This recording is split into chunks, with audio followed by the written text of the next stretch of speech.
Well, good morning, everybody, and welcome to the Harwich Council on Aging meeting. I will read our required verse. We'll call the meeting to order. We do have a quorum, and thank you, Channel 18, for assisting us. Pursuant to Governor Baker's March 12th, 2020 order, suspending certain provisions of the open meeting law, under General Laws, Chapter 30A, Section 18, and the Governor's March 15th, 2020 order imposing strict limitations on the number of people that may gather in one place. This meeting of the Harwich Council on Aging Board of Directors is being conducted via remote participation. No in-person attendance of members of the public will be permitted, but every effort will be made to ensure that the public can adequately access the proceedings as provided for in the order. Thank you all for being here this morning. And my first order of business would be to call for a motion for approval of the minutes of November 4th, 2020. So moved. It is moved. Do I have a second, please? Second. I would second, except I'm not sure I was there. I can second. Okay. Angie, thank you. Then for this purpose and for all of our motions, we will need an audible acknowledgement of the motion for each person. So all in favor signify by saying aye audibly. Aye. Aye. Angie, Joanne, Aye. Aye. Richard, aye. Thank you very much. And I've got 4 screens going, so bear with me as I bounce back and forth to them. Want some help? Yeah. Thanks, Technical Ralph. expert. Well, you know, I asked Emily, I said, is Ralph calling or is he going to be on the computer? So, Ralph, you've made wonderful progress. You bet. So, I got no memory problem. Aside from that, I'm all set. I don't see anyone else in our meeting from the general public for our public comment. So I'll move on to my comments. And if anyone else does call in, we'll most certainly make it available for them. I wanted to thank Carol, number one, for chairing last month's meeting. I was unavailable to be present. As I was telling the folks earlier, Ralph, I'm zoomed out. I have 4 Zoom meetings today, and I'm chairing 2 of the meetings on Zoom. And Zoom fatigue is setting in, that's for darn sure. What are you doing in your spare time? Yeah, exactly. Well, and by the way, when I looked at the minutes, it was a record meeting. So I think I may have Carol fill in every once in a while. I think it was a 23-minute meeting last month. So just as a check-in, you know, I've checked in with Joanne and Angie before the meeting. Ralph, how are you doing? I'm doing fine, thank you. You look great. Well, just got off the pickleball court. And That's you're still playing consistently? Every chance I get, 4 or 5 times a week. And you're all socially distancing? Oh yeah, mask on. Good job. Good job. All righty, I'm going to turn things at this point over to Emily. She's got an aggressive agenda of things to discuss today. So Emily, again, thank you for all that you've been doing. We know how difficult it's been, and I do see that you're in your office today. So we're glad to see you there. And please, I'll turn it over to you at this time. Thank you very much. I did put quite a bit of material in the packet as to our ongoing programs. A lot of it is consistent with past months, so I'll try to just highlight the new things. So in light of current numbers, which we know are kind of aggressively expanding in Barnstable County, statewide and nationally, we are not changing any programming right now. We're still going to continue one-on-one on-site programming with both staff and professionals. We were contemplating resuming more in-home visits with the social services coordinator. We're now taking that back off the table. We're not going to have her going into people's homes. The town nurse, Sue Giselle, is still going into people's homes, only with doctor's orders and in full PPE. So it's a much smaller scale than in ordinary circumstances, but for the really homebound folks who need that service and rely on that service, she is doing that on a smaller scale. So we are kind of pulling back a little bit. So we're doing the wellness clinic, we're doing appointments with attorneys, podiatry care. That's pretty much what we're, and the mobile dental hygiene clinic. So those are all one-on-one services with professionals on site Particularly for the wellness clinic with the town nurse, we're going to start encouraging folks to check in by phone if they don't need to see her in person. So we're going to limit it to the extent possible without taking the service away. But we are mindful of how quickly things are changing, knowing that the holiday season and the colder weather will certainly exacerbate what we're seeing now, while also staying hopeful as we get good news about vaccines and that type of thing, but being mindful of where we are right now. We did do a Thanksgiving meal distribution the Tuesday before Thanksgiving. Linda, the town chef, put together a full Thanksgiving meal: turkey, mashed potatoes, gravy, stuffing, green bean casserole, cake, the full spread. So we were able to get that out to 70 people. And we're doing a comparable program for December on the 22nd, another holiday meal. This will be a roast pork and all the fixings. So we did have a lot of interest in both of these programs. We do have to cap them at 70 just because of our staffing and storage capacity for food. So we did put very specific protocols in place to sign up for this program to try and give everyone an equal opportunity to participate. I included those protocols in your packet. Basically what we did was we set up a particular window of time where people could call to sign up. So today is actually the first day that people can sign up for the December meal. We set up a separate phone number and answering service to take those calls so that we would have a very defined log of who called first. And it is first come, first serve. We're asking to limit it to folks who aren't receiving catered meals from other places. So we know some places like Pine Oaks have restaurants or other facilities that are catering meals for them. So we put some of those guidelines in place. They're more extensively in your packet, but really it's just in an effort to be fair and equitable to everyone because so many people would like to participate. So we are excited about that. We had rave reviews from November and are excited to do the same thing for December. We did publicize that in our newsletter, the website. I posted something in the Cultural Center newsletter, and folks from there have reached out wanting to donate cards and small gifts to give out to folks. So we're excited about that for our kind of holiday celebration. In terms of other programming, I'm sad to report that today is Betty Brady's last day doing podiatry care at the COA. She's been here for many, many years. So many people have built that relationship with her and relied on her service. So she is retiring. We're thrilled for her to move on to the next step in her life. And she did bring on her own replacement. So we do have someone, her name is Autumn Knight. She's been cross-training with Betty for the last couple of months and will be starting on her own actually in 2 weeks, and then doing 2 appointment days per month going forward. So she's wonderful. We're happy to have her on board. And we're also working to recruit another podiatry provider from Chatham Podiatry. Jack Brown of the Friends actually helped facilitate that connection for us. So we're very thankful to him for that. So we're hoping to have her start in January if all works out well there. And then the only other thing programming wise is we are still partnering with Kiwanis to do the cranberry bread distribution. So that's something that we do every year. So we're still going to do that on December 17th. So we have that as a holiday distribution, and then the holiday meal that we're coordinating through the COA on December 22nd.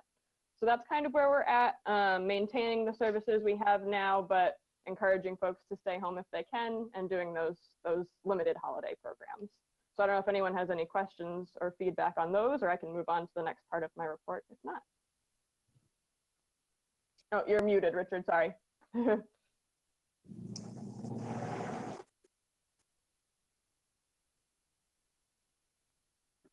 Still can't hear you. I see too many screens open. That's okay. I'll be right there. Yeah, thanks, Ralph. Ralph, we're going to be coming to you in a minute. We're going to need technology volunteers at the COA. So you're our #1 guy. So, any questions on programs? If not, Emily, would you go on next to the volunteer needs, please? Certainly. So for volunteer needs, we are actually in great shape. We've had some more lunch drivers come on board who are able to take regular shifts, not just fill-in shifts. So we're really all set there. We have actually had people reach out to us to do the technology assistance and website management. So we're thrilled about that. Some people who have that web design background and technology skills who we've been meeting with in the last weeks to start onboarding for that. We're we have, we were kind of gearing up to bring on some more reception volunteers, but just in the last couple of days, we've rethought that, again, in light of current numbers and capacity. So I think we're going to keep the core group we've been relying on and who have been so consistent and helpful and are well-trained at this point. So we're really kind of all set on volunteers for what we can provide and do right now. And we're so very, very thankful to all of them for the work that they're doing. We couldn't provide the services we're offering now without them. So we're in great shape, and I am thrilled and thankful for that. Emily, our reception team, and Joanne, thank you for your assistance there as well. There's no burnout going on? Not that, no, people have been excited and enthusiastic. It's really a great little core team that we have. If someone was interested, we could certainly train probably one more person, but we are even potentially looking at no longer having reception volunteers in the coming weeks, depending on how things change and evolve.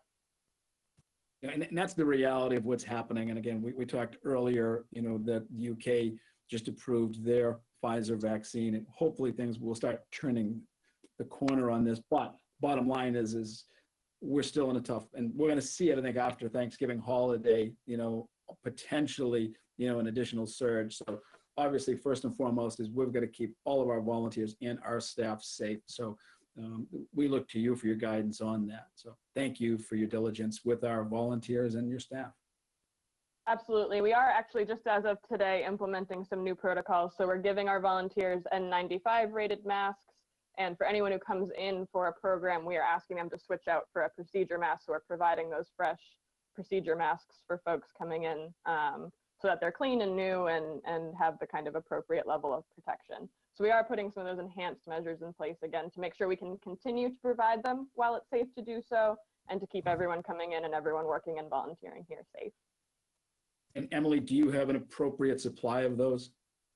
We do. Right now, they are a CARES Act eligible expense. So I have been able to utilize the CARES Act funds appropriated to the town for those purchases, absent another federal appropriation that does end at the end of December. So I am planning on purchasing some more in advance of that so that we have a suitable supply. After that, it may be a little bit dicier in terms of funding available, but because we don't have some of the other programming going on that we budget for, we would be able to absorb that cost for at least another period of time without concern. Great. Any other questions relative to the volunteers? Let me just say, I really want to commend Julie for the way she's handling this lunch driver thing. She's really organized and seems to be working out beautifully, at least from our driver's standpoint. So. And Ralph, thank you for your service, for assisting as well. You're a tremendous volunteer, and we thank you for your service as well. Actually, all of you are. I shouldn't, Angie, Joanne, Ralph, you guys are, I wish I had more time to do the things that you do. So you are appreciated. Working is a curse of the leisure class. You know that. Ralph, you're absolutely true. Emily, how about moving on to the budget scenario? So we have gotten our budget directive for fiscal year 22. Our initial budget submissions are due this Friday, December 4th. I did include both the message from the finance department as well as the Board of Selectmen's overall budget message for 22. To summarize, basically, we've been told to submit a level funded budget. And there's really no room for negotiation there at this point. So we do have to manage mandated increases for things like salaries and wages that are collectively bargained, and then to find the offsets in other areas. And then that will impact upon the services that we're able to fund and offer. So we've been asked, department heads have been asked to submit, you know, a narrative to discuss the impact. So we're starting at level funded, and then the selectmen have kind of given the indication that they'd go up to a maximum of a 2% increase. So there would be room townwide for some increases above 0%, but we're definitely starting at that level funding mandate. In terms of impacts from a preliminary standpoint on COA, we do have some cost increases that I have to factor in. As you're all unfortunately aware, our newsletter postage costs have increased dramatically. So that line item is going to double from 3,000 to 6,000. So I have to absorb that cost. And then the other new thing this year, our copier lease expires. We had a 5-year lease that began in 2016. We are looking to purchase a copier this year rather than lease. So it will be much less expensive in the long haul, but it will be a one-time increase to absorb this year. So I'm in the process of collecting quotes on that, but probably a couple $1,000s over what we budgeted in that line item for the past several years. So those are the two kind of significant increases. Probably the thing that's going to be impacted the most is our meal capacity. So right now we are budgeted to do 60 meals per day. At a level funded budget state where we are now, I'd be down to a capacity of about 45 meals per day rather than 60. Now I have funding through the end of June, and potentially we'll be in a position after that where we don't need to deliver as many meals if things are looking different COVID-wise, and potentially even to bring back our on-site meal program, which did tend to have a lower capacity and therefore a lower funding requirement. So that's kind of the preliminary state of where things are now. I will certainly share the full budget submission once it's finalized, certainly in time for our January meeting. And if anyone's interested in receiving it before then, I'll be happy to share that with you. But if anyone has any questions, I'm happy to dive in. Emily, what about the open position? What is the budget impact going to be on that? So I have been working with the town administrator on a potential reorganization of staffing. I am hoping to bump that position from a program specialist 1 to a program specialist 2, and I will be budgeting for a program specialist 2. Because of some other staffing factors, I can do that without any increase to my salaries and wages line item. So that's what I will be submitting, and hoping that that reorganization goes before the selectmen in the coming weeks. It's not quite there yet. I know the administrator is working on a few other reorganizations that have to happen first. So hopefully that'll happen in the coming weeks or months. And then to fill that position this fiscal year and funded for 22. And for our members, we will start lobbying. We have our annual meeting with the Board of Selectmen on December 14th. It'll be a brief meeting. Got some personal matters that day that will have my attention. So I will have submitted my report ahead of time prior to the meeting, but gives us an opportunity to have a chat with the board. Okay, Emily, thank you. Old business, anything we have to discuss today? I just wanted to mention at the last meeting, Carol did call for a vote to send a formal thank you from the COA board to the Friends for their very generous donation to cover the unexpected postage costs. So I did include a draft letter in the packet.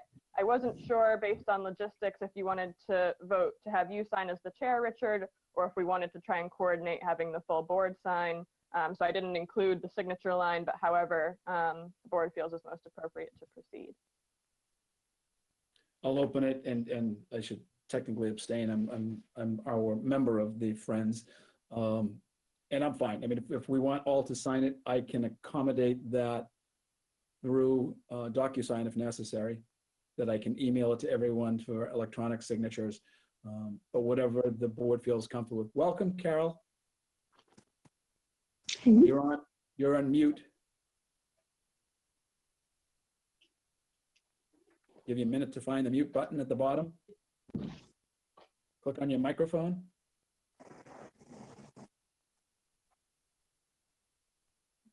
Click it again. There you go. Here I am. Hi, Carol. And Carol, as we open the meeting, I want to thank you publicly for your assistance last month in chairing the meeting. You did a great job. It was a 23-minute meeting. It's a record, and I'm being lobbied to run all the meetings. Anyway, Carol, we were discussing whether you want me to sign that letter of thanks to the Friends, or if you want the entire board to sign it. I think, in the interest of getting it out there, I think, let Emily sign it, for all of us, or you sign it, whatever. Yeah. I would agree with that, Richard. Why don't you sign it for all of us? It's easier. That's fine. I've got it here. I can sign it and scan it right back to Emily today. So that's fine. All right. Anything else, Emily, under old business? Nope, not on my end. Thank you. Okay. And as you do see, we do have our annual meeting December 14th at 6:30 with the selectmen. It's a good opportunity if you are available. And as you know, if we've done in the past, we've done it in person, but if you are available to be on that Zoom, I would love to acknowledge your service, to the Board of Selectmen. Gives us an opportunity to have a good discussion with them, especially as things are changing this year and with a very stringent budget message. It's a great opportunity for us to have an open dialogue with them. So if you are available, we can make that link available for all of you to join us. What time of day is that? I already put it on my schedule. Thanks, Carol. It's 6:30 p.m., Ralph. Okay. And my friend Joanne, I will turn things over to you for your report from Elder Services. Okay, Elder Services had their December and November meeting yesterday. And unfortunately, due to a medical situation, I wasn't able to participate. Their next meeting is January 26th, so I will have minutes from that, from yesterday's meeting, and I can report it to the board at our February 5th meeting. Elder Services meets again on January 26th. Thank you, Joanne, for your service for us, for the Elder Services, and again, your continued service in the office every week. It's well appreciated. It's good to see you there. It's my pleasure. At this point, I will turn to each of you for your input. Carol, although you were last here, I'll start with you first. And again, thank you for your service last month and a record meeting of 23 minutes for the council. So anything that you have to share. Carol, anything to share? No, I'm fine. Ralph? Emily, do you know what is the cost of each of these lunches that we are distributing? Do you know offhand? It's about $4 per meal. Is it? Okay. I was just curious. Other than that, I have nothing. Thank you. Thank you, Ralph. Angie? I'd just like to thank Emily and her staff. I mean, they've done a wonderful job throughout the COVID crisis. I'm just amazed how smoothly things were going and people in the community were happy. So thank you, Emily. Thank you very much. We do appreciate Emily's service. We hit gold when we had the opportunity to bring Emily on board, so we're very blessed to have her. Miss Joanne, anything else from you? I'm right in line with Angie, being right there, seeing how everybody handles themselves and handles every situation. It's just a wonderful, wonderful staff. One more thing, Richard.